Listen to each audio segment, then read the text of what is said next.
Hey folks, welcome back to my journey part 4, I believe it is. In case you don't know or haven't been here before, my name is Kim Dailey. I am the owner and the primarily the everything at Dailey Woodworking, meaning I get to sweep the floors after I make a mess or vacuum them up after I make a mess. I'm primarily a wood turner. Although we're switching more to flat work, which means something like a cutting board or things we can create on a CNC or laser.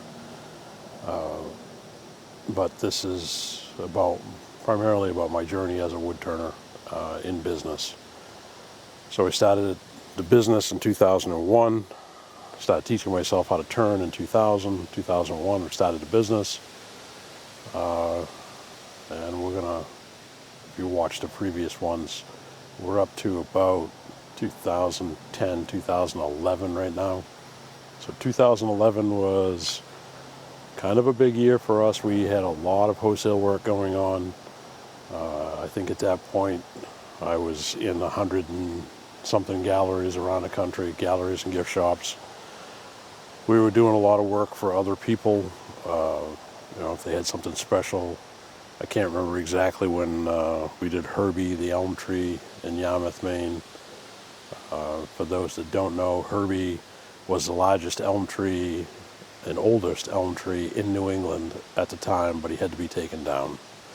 So we turned pens and bottle stoppers and bowls, hundreds and hundreds of bowls out of this tree.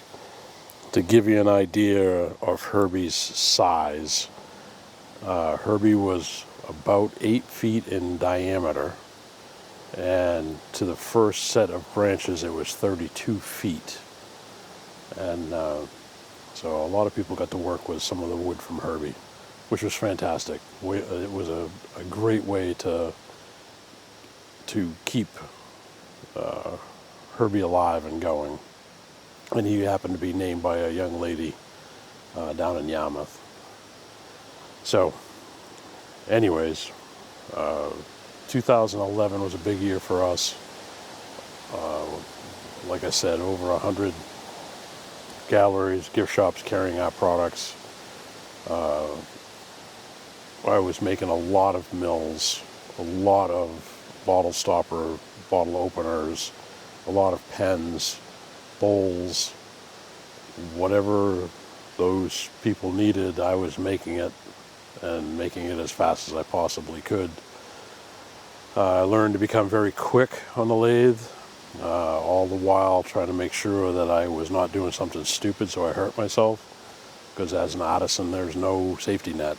You don't work, you don't get paid. So 2011, there was a lot of talk about Etsy. So I investigated it, looked at it, and said, might as well give it a try. My retail website wasn't doing all that great. It was kind of bumping along. We were having major issues with the people, not the website itself, but the people who were the backbone for the website, where it was being hosted. Kept crashing every Sunday. And then Monday morning, email somebody and be back up again, but they never were actually trying to fix whatever the problem was. So the retail website wasn't going all that well, so I looked into Etsy, decided to give it a try, and it was primarily because of the volume of people that were going to Etsy.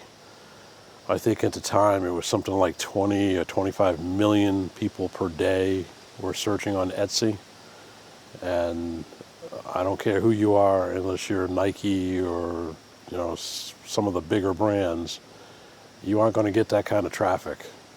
So I finally said, we'll give it a try. I put some stuff up on there, made my first sales within days, and then it kind of dried up. I would have a sale every now and then, but it finally stretched out to I was having a sale about every 6 months, 8 months, something like that, which seemed kind of odd to me for the volume of people that were going to the website. So I started digging into why it was having a problem. I still couldn't figure out what the problem was with my website, so I was going to fix whatever it was on Etsy. And so for Etsy, it was pictures. I had to learn to take a better picture, so I actually paid somebody to come show me how to take a picture. My pictures were fine, but it was the way that I was editing the picture that wasn't. And it was just a matter of 1 or 2 buttons that had to be pushed. And so everything that you see on my website and on Etsy is something that I've taken a picture of, or my youngest daughter has taken a picture of.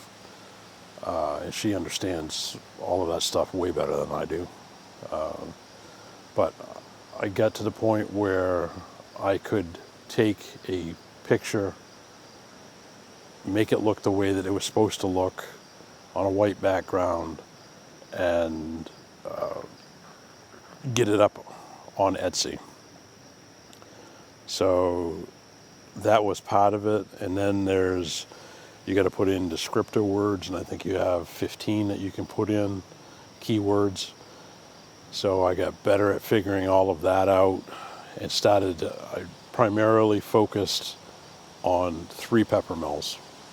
So if I can figure out what it is for these 3, then I can do it for all the rest of them. So I figured out what it was for those 3, started to get a lot more people looking at my work. Once I figured that out, then I started working on the other listings that I had on Etsy, and the sales started to take off. But that took me probably 2 years to fully understand what it was, and I was working at this full time, but my concentration was on making sure the wholesale orders went out and not on working on the website or working on Etsy. So I hired somebody to work on the website, and we went from the platform that we were on to a different platform. And I will tell you that if you've got your own website, be careful of the platforms that are out there. This one was a platform that said it was based in the U.S. Everything looked good for it. A few reviews that were there that we could see for websites similar to mine all reported good things. And then when we had a problem, which was maybe 2 or 3 months into it, we found out that it wasn't a U.S.-based company. It was actually a Russian-based company. Nothing against them, but if you're not able to talk to them because of the difference in hours and the difference in language, it doesn't do you much good. So we finally ended up switching over, I think, to Shopify. I think that was the next one. That's where I've been ever since. And we've grown just like Shopify has grown. But back to Etsy. Once I figured out the keyword things and was able to take better pictures, we started making a lot more sales on Etsy. Enough so that I think my high point in sales was 2022. I had almost 150 sales on Etsy. Etsy does things a little bit different than you would if it was looking at your own website. So if you have an order from Etsy, it's an order. But when you look at Etsy and it tells you sales, they're actually counting the individual pieces that you have sold.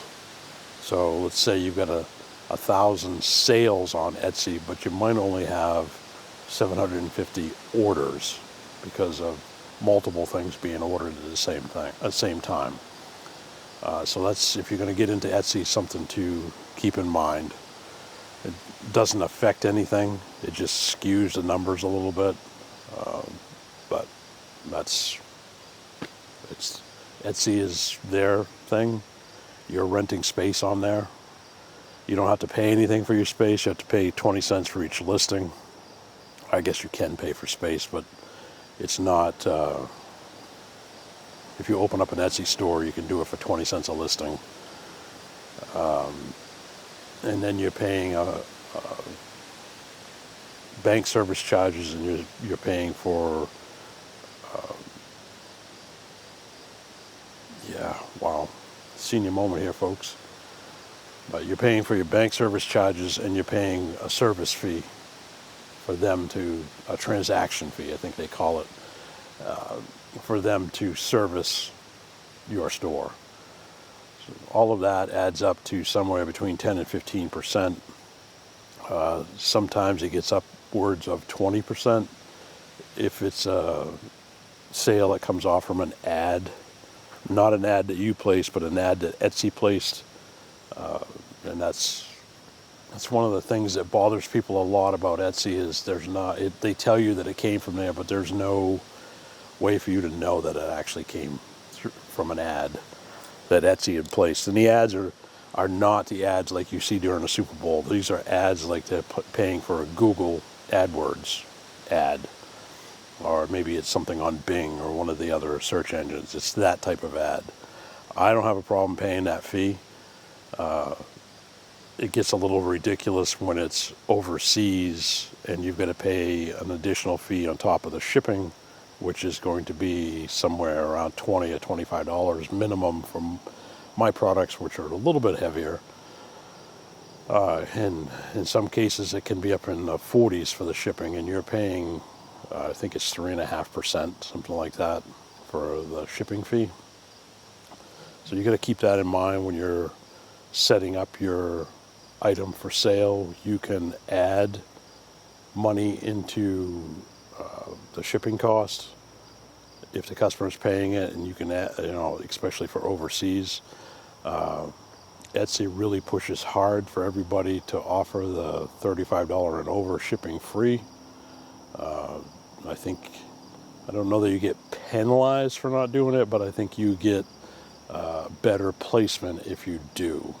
Better placement in the search engine. So something to keep in mind. And again, you don't own the platform. You're there basically renting the spot with your transaction fees and with your 20-cent listing fee. And a 20-cent listing fee is only for 90 days. Not a big deal. If you actually sit down and figure out what it costs you for your website, because you're going to pay a monthly fee and not a you're going to pay a monthly fee, but you're not going to pay a listing fee, but you are going to pay bank service charges and things like that. It's in the end, you're losing maybe 10% to be on Etsy compared to your own website. Do you want to keep that 10%? Of course you do, but you can't generate the traffic like you do on Etsy. And there's other people that are out there that are trying to compete with Etsy. And let's hope that they do, because anytime that a marketplace is all by itself, they're going to make their own rules, and some of them are not going to be friendly to the artisan. So the more competition you have, the better your pricing can be from these places. That's something, if you're interested in Etsy, it's something to keep in mind. Definitely check out the fees. See all of the things that it's going to take you to do it. You will get more traffic. And in a lot of cases, nowadays especially, people are searching for you. They search your product, they find you on Etsy, and then they're checking your website to see if it's a different price. You have a listing guarantee, I believe it is, with Etsy, that your prices have to be the same. And that's fine. But anyways, if you're interested in Etsy, definitely check it out. Check out their competition. You might find something that you like better. They definitely have. You got to figure out the size of your pictures and all of that. Write yourself a good description of your product and how the person's going to use it. No matter where you are, whether it's your website, Etsy, anybody's other marketplace. If you just list, for instance, a pepper mill, and in the description you just give pepper mill, you're not going to sell. You got to tell the person how you're going to solve their problem, not how it's going to benefit you. Because selling is not about you. Selling is about the person who's actually looking to purchase it. Maybe you're solving a gift problem for them.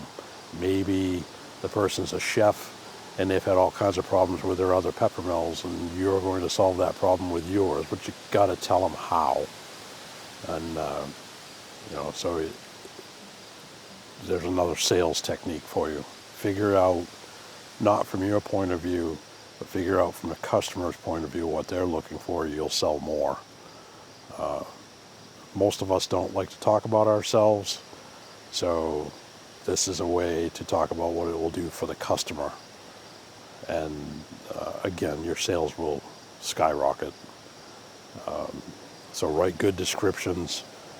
I don't believe there's a limit on Etsy, just like there's no limit on my website, so you can write as long a description as you want. Keep in mind that the person is only going to scan probably the first 1 or 2 lines before they decide I'm moving on, or I'm interested enough I'm going to continue to read. We have short attention spans, so keep it simple. You know, the KISS method. Keep it simple, silly. Or, as my mother used to say, keep it simple, stupid. I don't know who she was referring to. But anyways, that's probably it for today. We're outside here in Maine, and it is a beautiful day. It's probably high 70s, low 80s, but the humidity level is 0. Very low. So it's one of those outstanding Maine days. However, it's rained hard the last 2 days, so I guess this is our reward. Hopefully you keep coming back and you enjoy what we're doing. If you do, give me a thumbs up.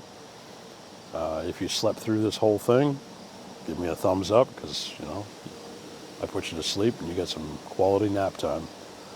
And next we'll be going inside to give you the numbers for this week. Thanks for stopping by, folks. Hope you have a great day. Appreciate it. We're back inside, and here are my numbers for the week from August 4th to August 10th. The views that are over here, 1,100 views. That's probably mostly contributed to this short. That's what this symbol is right here. I got 450 views, whatever the normal content was, plus the shorts. And then I put up a video over here on August 9th, which should have been back here. But the weather didn't cooperate with me, so don't really want to go out and work on a bandsaw in the rain. So we're down a little bit on watch hours for the week. Never like to see the gray down arrows. Always want to see the positive green arrows. Over here, the subscribers did not change. We had 413 subscribers. A little disappointing for the week, but you know, there's no way to change that.